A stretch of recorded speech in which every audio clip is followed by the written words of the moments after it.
అందరికీ నమస్కారం. నేను మీ బిసిరెడ్డి. నేను ఈ వీడియో మాత్రం వైఎస్ఆర్‌సీపీ మంచి కోరే చెప్తున్నా. మీరు ఏమైనా అనుకోండి గానీ, వాళ్ళ నుంచి నేనైతే మంచిని ఆశిస్తున్నాను. ఈ రాష్ట్రంలో ఒక ప్రతిపక్ష పార్టీ ఉండాలి. వారు పోరాటం చెయ్యాలి. ప్రజలకు అండగా నిలబడాలి అన్న ఉద్దేశంతో మాత్రమే ఈ వీడియో చేస్తున్నాను. దీన్ని వైఎస్ఆర్‌సీపీ వాళ్ళు వేరే విధంగా తీసుకుంటే నేను చేయగలిగిందేం లేదు. మీ విజ్ఞతకి మిమ్మల్ని వదిలేయటమే. వైఎస్ఆర్‌సీపీ అనేది మొదటి నుంచి కూడా అగ్రెసివ్ పాలిటిక్స్, హైపర్ యాక్టివ్‌లో ఉంటది. ఒక ప్రజాస్వామ్య రాజకీయ పార్టీకి ఇంత హైపర్ యాక్టివ్ తర్వాత వచ్చే అగ్రెసివ్ పాలిటిక్స్ అనేది అసలు నబ్బదు. ఎప్పుడు కూడా అణిగిమణిగి ఉండాలి. ప్రజల పట్ల బాధ్యతతో ఉండాలి. ప్రజాస్వామ్యయుతంగానే పోరాటం చేయాలి. ఎవరన్నా సరే విమర్శిస్తే వాళ్ళని పచ్చి బూతులు తిట్టడం. అమ్మ, అక్క, ఆలి, డయ్య, డామన్ అంతే. ఇంకేమీ ఉండదు.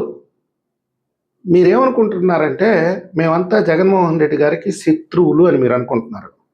మేము ఎందుకు అవుతామండి జగన్మోహన్ రెడ్డి గారికి శత్రువులు? అదేవిధంగా రాజకీయ ప్రత్యర్థులు అనుకుంటున్నారు.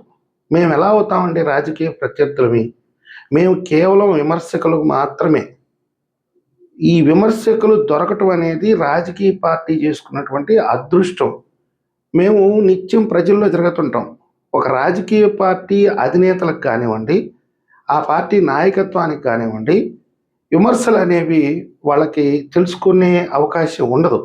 మాలాంటి వాళ్ళ వల్లే విమర్శలు తెలుస్తాయి. ప్రజలు ఏమనుకుంటున్నారు, ప్రజలు ఏ వైపు నడుస్తున్నారు, మేము ఎలా ముందుకెళ్ళాలి అనేది మాలాంటి విమర్శకుల వల్లే మీకు తెలుస్తాయి. తెలిసినప్పుడు మీ దృష్టికి వచ్చినప్పుడు మా విమర్శ అనేది సహేతుకంగా లేనప్పుడు ప్రతి విమర్శ చేయాలి. అంతేగాని ఎదురుదాడి ఏందండి? నోరు తెరిస్తే అమ్మ పు. మీరు కూడా దాంట్లో నుంచేనండి వచ్చింది. మేము కూడా దాంట్లో నుంచే వచ్చింది. మీరేమన్నా అబ్బా దాంట్లో నుంచి వచ్చారేమో కానీ మేమైతే మీరు అన్నట్టుగా అమ్మ దాంట్లో నుంచి వచ్చాం.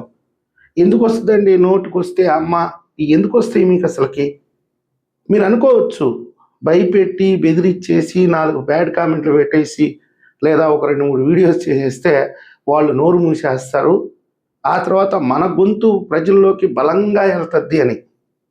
కానీ మీరు ఇక్కడే ఒక బురద గుంటలో కాలేస్తున్నారు. మేమేం మాట్లాడుతున్నామో ప్రజలు గమనిస్తారు.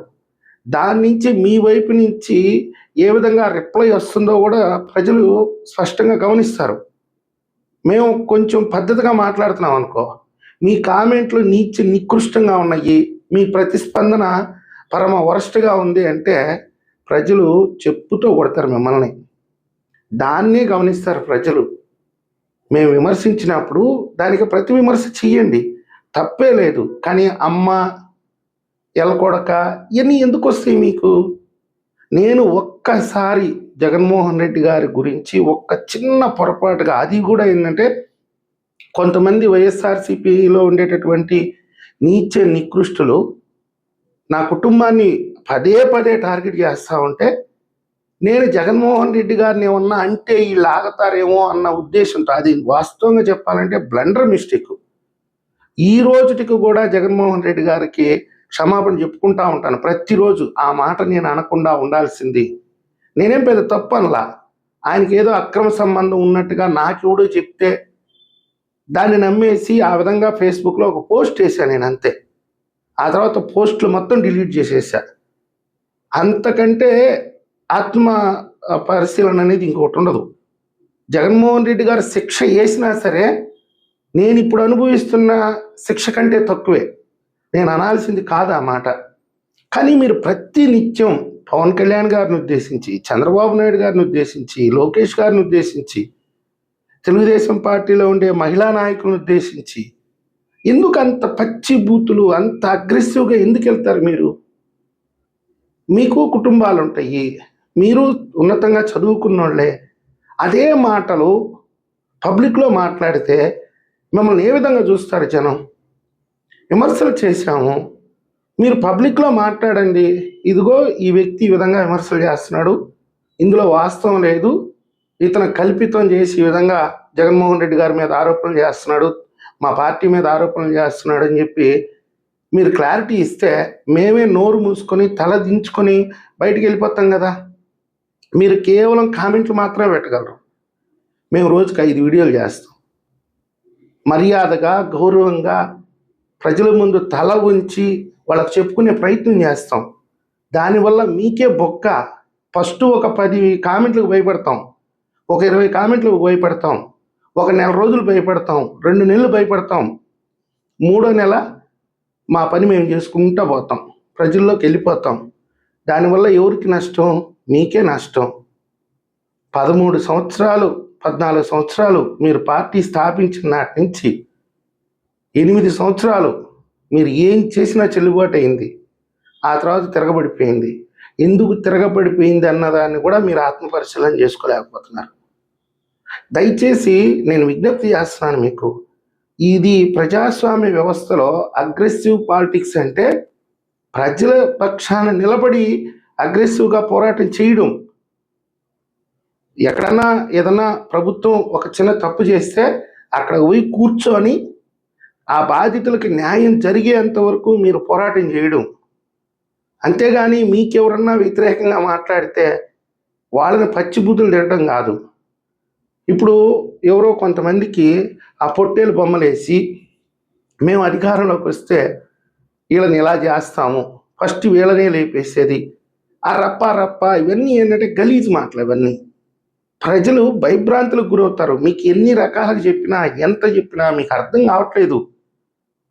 ఈ రాష్ట్రానికి ఒక ప్రతిపక్ష పార్టీ ఉండాలి, అది బలంగా ఉండాలి, ప్రజల పక్షాన నిలబడి పోరాటం చేయాలి. మిమ్మల్ని ఏదో విమర్శిస్తే పొట్టేళ్ళ లెక్క నరికేస్తామనంటే కొడాలి నానిని ఏం చేయాలి, ఆర్కే రోజాని ఏం చేయాలి, ఇంకా చిన్న చితకా వాళ్ళు ఒక 100 మంది ఉన్నారు. మీరు పెంచి పోషించిన శ్రీరెడ్డిని ఏం చేయాలి? అధికారంలో ఉన్నాం కదా, 164 సీట్లు వచ్చున్నాయి కదా తెలుగుదేశం పార్టీకి. ఇంకా వీళ్ళందరినీ ఏం చేయాలి మీరే చెప్పండి. మీ భూతే మీ భవిష్యత్తు. జగన్మోహన్ రెడ్డి గారు చాలా గొప్పగా మాట్లాడతాడు, అది మీరు చెప్తున్నారు, మేము చెప్తున్నాం. కానీ జగన్మోహన్ రెడ్డి గారినైనా చూసి నేర్చుకోవాలి కదా. జగన్మోహన్ రెడ్డి గారు కూడా విమర్శిస్తాడు, పచ్చి అబద్ధాలు మాట్లాడతాడు, కానీ పద్ధతిగా మాట్లాడతాడు. మీ నాయకుడి నుంచి అయినా మీరు ఏం నేర్చుకుంటున్నారు? పక్కన వాళ్ళ నుంచి నేర్చుకోకపోతే నేర్చుకోకపోయారు, కనీసం జగన్మోహన్ రెడ్డి గారి నుంచైనా మీరేం నేర్చుకుంటున్నారు? మీరు అంటే మీ నాయకుడే మీకు సూటబుల్ కాదు. ఇది ఎలా ఉందంటే, జగన్మోహన్ రెడ్డి గారు రాజకీయ పార్టీ స్థాపిస్తే మీరందరూ కలుసుకొని దాన్ని ఒక రౌడీ గ్యాంగ్ లాగా తయారు చేసేసారు. దయచేసి మారండి, మారే ప్రయత్నం చేయండి, మంచిగా 100 మాట్లాడండి, ప్రజలు ఆశీర్వదిస్తారు, మేము కూడా స్వీకరిస్తాం. బూతులు తిడితే ఎవడైనా రెచ్చిపోతాడు. నువ్వు బూతులు తిట్టినంత మాత్రాన 1,00,000 మంది చూడొచ్చు, కానీ మీ మమ్మల్ని 2 లక్షల మంది చూస్తారు మంచిగా మాట్లాడితే. పద్ధతి మార్చుకుంటారని నేను ఆశిస్తున్నాను. నేను పదే చెప్తున్నాను, మీ బూతే మీ భవిష్యత్తు.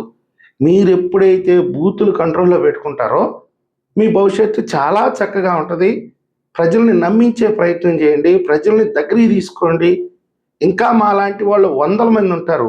ఆ 100లో కనీసం ఒక 20 మందికైనా అరే వీళ్ళు మేమే పొరపాటు చేసాం, వాళ్ళు చాలా మంచోళ్ళు, మాతో మాట్లాడారు, చాలా మంచిగా మాట్లాడారు, వాళ్ళ నుంచి సమాచారం తీసుకొని మనం మాట్లాడాలా అనే అభిప్రాయాన్ని కల్పించాలి. మీరు దయచేసి మీరు మారతారని ఆశిస్తున్నాను. ఈ వీడియో మీకు నచ్చినట్లయితే లైక్ చేయండి, సబ్స్క్రైబ్ చేయండి. ధన్యవాదాలు.